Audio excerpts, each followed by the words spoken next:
Sean goes, KB, KB, yo, dude. And I turn around and I look and Khurram's body is hanging off of the rowing machine.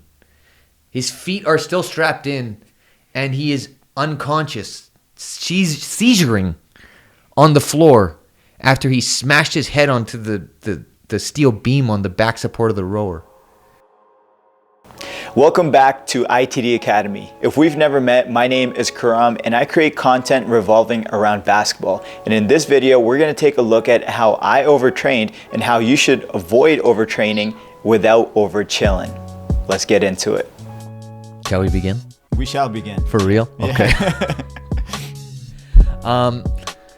Okay, guys, so today, we kind of wanted to open up and talk about the topic of overtraining. What does overtraining mean? And I'll start off flat out plain and simple. I think that a lot of people are not overtraining. 95% of people are not overtraining, but to those people, you just flat out need to work harder and not complain. But there are people out there, a lot of athletes sometimes will work so hard to the point to where they are causing themselves self-harm and they're limiting their own potential. A few weeks ago, my really good friend here, Khurram and I usually will do like conditioning workouts together. Often I'll invite him over and he happily obliges. He comes on down and we work our asses off doing some sort of psychotic cardio conditioning circuits that I typically have to do for my training. And Khurram will join me. But during this one day, this is one of those incidences of overtraining. Khurram came over to do a 5K row. And that day, Khurram is a very busy guy. He has a business. He has multiple projects that he's working on, his job, family commitments, friend commitments, and he must have just had like a really packed day before. He can elaborate on that further, but he came that day probably really underfed and not well rested, and I'd already trained that day 2 times before, but because he was my friend, he joined in on the workout anyways, because as an athlete, as a guy that pushes himself to the maximum, he felt the need to push himself once again and come in and do a hard workout. So I began with my friend Sean was there too. Sean got on the rower. He did his 5K. And then I was up next. And then as I was laying on the ground, exhausted at the end of my 5K row, I was just pondering life, and I see Khurram get up after doing some like insane breath hold training where he basically held his breath for 5 minutes to get himself ready to do the 5K row. He was freezing cold. He was fired up from doing the breathing, but I felt his body as I was laying on the ground and he's freezing cold. Like it felt like I was touching a corpse. And I'm exhausted to the point where I can't even really give like effective direction, but I'm like, yeah, bro, you should probably warm up. Yeah. And then he's like, no, it, I'm good to go. Let's go. And I'm like, uh-oh. Okay.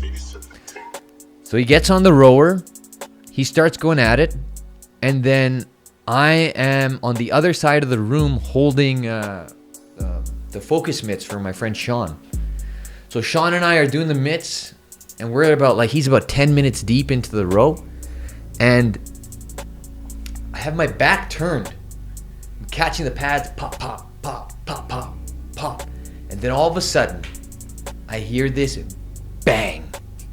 And Sean goes, KB, yo, dude. And I turn around and I look and Khurram's body is hanging off of the rowing machine. His feet are still strapped in and he is unconscious, seizuring on the floor after he smashed his head onto the the steel beam on the back support of the rower. In a panic, I go over to him. I start trying to undangle his feet out of the rower, get him out of the machine, and then try and help revive him so that he gets back up. He's literally breathing like trying to get himself, like, I don't know why he's breathing that way, but he's breathing that way. And I'm holding him, just trying to get him to relax, and his eyes are flickering in the back of his head like crazy. And my sole goal that I was trying to do at that moment was trying to just keep him calm and then just help him get back to whatever normalcy may be. But as we're trying to revive him, he starts kind of gaining his wits back, but he has no recollection of what happened. Hearing that from KB honestly scared me a little bit. For me, I always felt like I had a good grasp of my training and really understood what I was doing, but this definitely made me think twice. Mind over body was always something that I was intrigued by and always somewhat believed in. And over the last 4 or 5 years, I really pushed my limit to the point where I wanted to see how much I could actually use my mind to control the outcome despite how my body was feeling. Gradually over time, my brain started forming these bad habits of continuously overtraining and my body slowly adapting and getting used to it. My brain actually started playing a game to see how bad my body could feel and how well I could still perform even when I was at my worst. Since then, I've worked on more so building. Obviously I had to rest for a while, but then as of recent, I've been working on building it up and not doing the same level of workout that I expected myself to do at my peak, but starting more so from the ground level up, which sounds so simple. It literally is the most simple thing. And for example, I'm on the treadmill and I'm wanting to run at 12 miles per hour. Mm-hmm. But I'm like, if I do that, I might not be able to go again tomorrow. And I want to go again tomorrow. So mentally telling yourself to go at 10 miles per hour today, and that's your max, is like a hard thing to do. But then over the course of a year, you get way more training sessions in and you get to build it up the right way. That's the route I've been trying to take to approach it, just because of the fact that you said respect your body. So yeah, because that's perfect, because consistency is going to beat having intensity in short bursts. Your ability, we're talking about before the podcast started, but if you can get in 300 training days a year that are at a marginally lower intensity than you being able to have 250 training sessions a year, it's more time being able to dedicate to your sport, and then you're getting better. Yeah. And those days where you're not training, you're able to add in practices that are able to help you recover and regenerate your body tissues, and you're able to just perform at a higher level. Yeah. You have more time for these things, sleep matters. All these simple, all these mummy daddy things that they tell you in your head that just kind of fly out one ear and go out the other, but they need to happen. You need to understand the value of rest. But I have to go back and say, this is not something for everyone. This is for the select few people that are genuinely feeling overworked. There are a lot of people that are just pussies and don't want to push themselves hard. You have to push yourself very hard to get better. But for those individuals that are defeated by their own toughness, this is for you.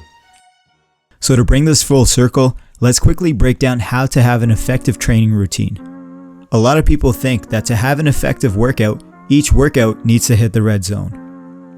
That's not true. Anyone can sweat, but not everyone can get better.